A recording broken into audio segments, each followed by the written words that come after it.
what was it, 2 weeks or 1 week? 1 week? Okay. So 1 week ago, the older boys went on a canoe trip to on the Asable River, and I'm going to tell you all about what we did. Alright, my name is Alex Nichols, and I am the troop historian of Troop 180, the older group containing of Austin Willoughby, James Ward, Jonah Pfeiffer, Earl Jernigan, Connor Fitzpatrick, Jeremy Pfeiffer, Chris Ward, Steve Goddard, Zach Simpson, and I have recently gone on an awesome expedition down the Asable River. Now, this was no ordinary canoe trip.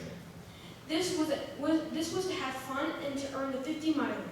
For those who do not know what a 50-miler is, it is simply a patch that you can receive by going on a 50-mile trip, spending 5 nights camping on that trip, and 10 hours of service. That's a little information about the trip. Now, let's get on to the details and the fun stuff. Alright, so Saturday we got at our meeting place, which was the parking lot of this church, Lancaster United Methodist Church. We gave hugs to our parents, took some pictures, prayed for the trip, and then went off. The trip to Cabela's was about 6 hours. When we got to Cabela's, we shot for a good 1 hour and 30 minutes to 2 hours. It was really pretty to look at all the inside animals and stuff like that. And then we moved on to our first campsite where we ate, slept, and took a nice shower. Sunday morning we put up camp, ate bagels, and took off to head to Oscoda, which was about 4 hours away. We stopped at a local cheese factory, which was Austin's favorite place to go. We bought a lot of cheese. We bought a lot of cheese to eat on the way, and it lasted throughout the whole trip.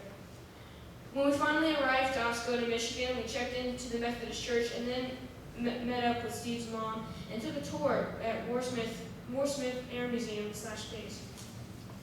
We had a really great time with Steve's mom tagging along with us, and we had really fun tour there too. When we got done, we got everything set up back at the church. We decided to walk around and go swim in Lake Huron. Now, Daniel has some stuff about Lake Huron that I have to share.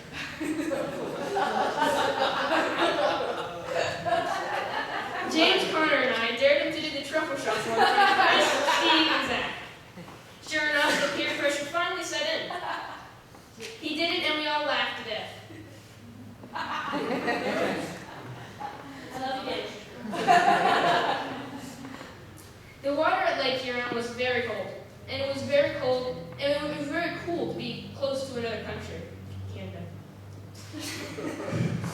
After we had dinner, we decided to go to the local movie theater where we saw Jurassic World for only $5. Now, I knew my dad was going to kill me because he really wanted to see it really badly. And I went without. But we saw it, and you can ask the guy that we're not stop talking about velociraptors. Monday we woke up and we went to Oscoda Canoe Rental. We drove down 50 miles up to McKinley, where we stopped and got all our stuff out and headed out.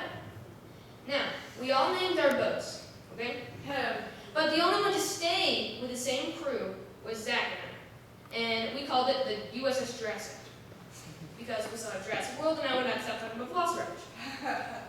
We had a really nice night, we had a really nice lunch on the Overlook the first day, except for 2 fatalities. Jonah and Earl cut themselves with the same knife and the same technique trying to open up a tuna can. This knife was less than 24 hours old. Alright. After that, we went to our campsite. We all set up camp except for James, Austin, and Daniel. See, they kind of forgot their tent poles. Well, once we all got it, and dang, they got lucky. They got really lucky, okay? Because Steve's mom, she came down to our campsite with a strange look on her face. Little did Austin and James know that she had her poles. She had their poles with her. Now, she put a whole for them and everything. It was really, really funny to see them squirm. The boys were so glad that they got their poles back and they put up their tent correctly without any sticks involved. Not only did we have a good laugh about that, but we made an awesome rope swing there, and it was really great. All right. Sadly though, Earl got sick and he had to lie down. Steve said he had a fever, but a few minutes later, everyone was over at the rope swing, and Earl comes out of his tent and says, "Hey guys, I feel better," and he jumped in with the fun. Well, one of my favorite parts of that night was when Steve jumped in that water and then coming out and saying, "Oh my God, that was cold." Some of the guys went fishing after that, and when the fishers came back, only two guys didn't get soaked. Okay, Connor, sorry. Everyone else got soaking wet because they decided to drop their paddles, and then we just messed up. Tuesday morning, after we packed up and ate breakfast, we got some water and then headed out for the second day. This day we got the privilege to portage our first dam, the Alcona Dam. It was very, very steep to go down. We had a lot of trouble getting back in the water, but after that it was really smooth sailing to lunch. After lunch we went to our new campgrounds across the dam pond. Wednesday we got up and set up and got everything ready and ate breakfast. We crossed the next dam after we helped some other people canoeing upstream. We took their canoe and put it where they can get back out and canoe away. Now, once we got out and we went down our stream.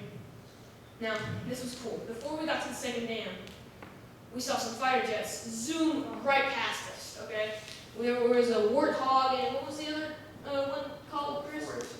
Forest 16s, and that was so cool.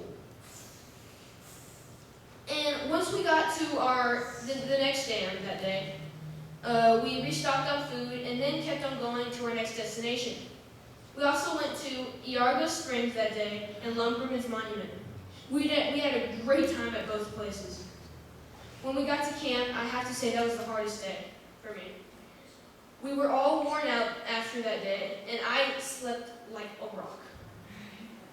On the Thursday morning, we went to Cook Dam and Foot Dam Pond. But what was so cool what we did that day was we climbed up a giant overlook that was literally just sand. And we took a really cool picture up there too, and after that we noticed a big storm was coming. Steve said we should try and beat it, but we ended up getting poured. When we finally got to our campsite, it was still pouring, so we all huddled up under a tree, cold and wet, praying that it would be over soon and God would put the sun out. And He did. That night was a wonderful night. I was warm and I slept really well. On Friday, I think it was the hardest day only because of the start. The dam pond was horrible. The wind was pushing us back and the waves were pushing back at us. And I was about to punch something. But after that, we were sailing all the way, we portaged that last dam, and from there, it was just really cool. We just sailed right down there and all the way down to the canoe livery.